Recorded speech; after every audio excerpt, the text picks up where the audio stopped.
సాంబార్ చేస్తున్నాను నా స్టైల్లో. ఇదిగోండి, ఫస్ట్ ఇంగ్రీడియంట్స్ ఏంటని చూపిస్తున్నాను.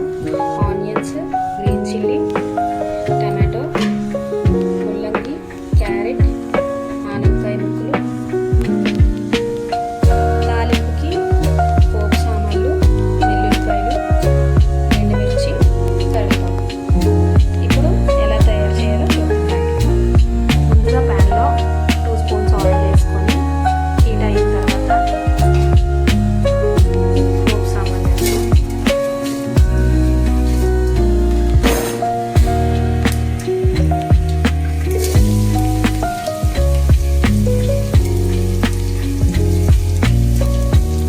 వెల్లుల్లి కొంచెం ఫ్రై అయిన తర్వాత అందులో ఎండుమిర్చి కొంచెం బ్రౌన్ కలర్ రావాలి.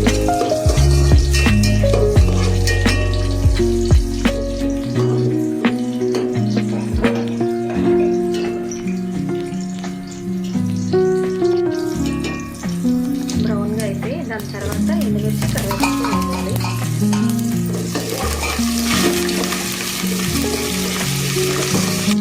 తర్వాత ఆనియన్, గ్రీన్ చిల్లీ వేసుకున్నాం. సాంబార్ ఉల్లిపాయలు కూడా వేసాను. ఇది కొంచెం బాగా మంచి టేస్ట్ వస్తుంది సాంబార్కి. చెన్నుల్లిపాయలు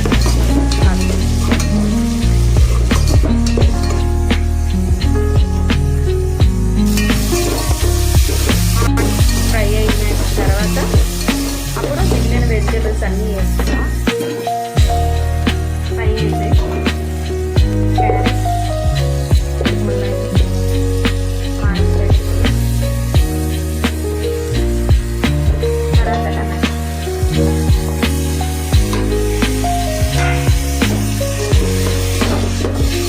ఇవన్నీ కొంచెం ఆయిల్లో బాగా మిక్స్ చేసి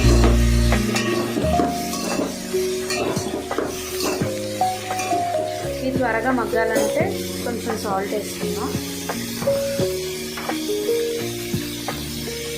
కొంచెమే, త్వరగా మగ్గుతాయి.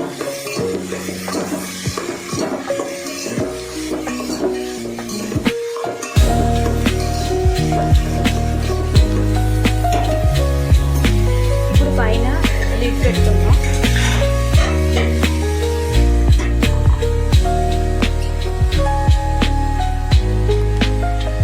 మీడియం ఫ్లేమ్లో అడ్జస్ట్ చేసుకుంటే ములక్కాడ కూడా వేసుకుంటాను.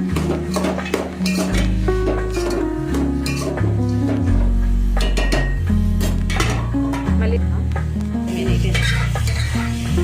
పక్కన కుక్కర్లో కందిపప్పు బాగా ఉడకపెట్టుకొని పక్కన ఉంచుకోవాలి. తర్వాత బాగా ఫ్రై అయిన తర్వాత ఇందులో ఈ ఉడకపెట్టుకొని స్మాష్ చేసిన పప్పుని ఇందులోకి వేసుకోవాలి.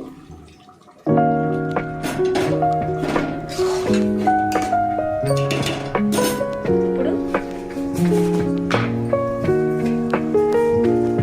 సాల్ట్,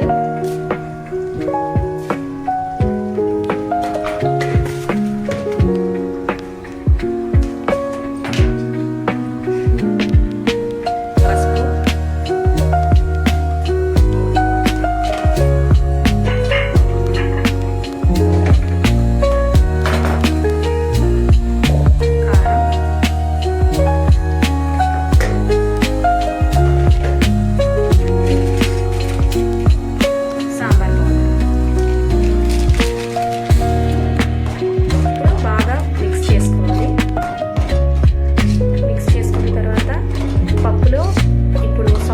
చిల్లీ పౌడర్, ఈ సాంబార్ పౌడర్ మొత్తం అన్నీ ముక్కలకు పట్టినట్టు కొంచెం సేపు మూత పెట్టుకుంటే సరిపోతుంది.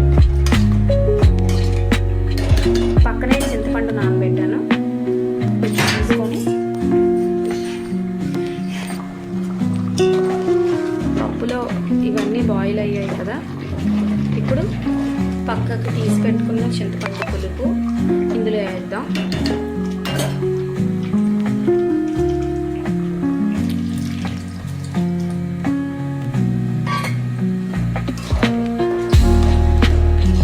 బాగా మరగాలండి. బాగా మరిగితే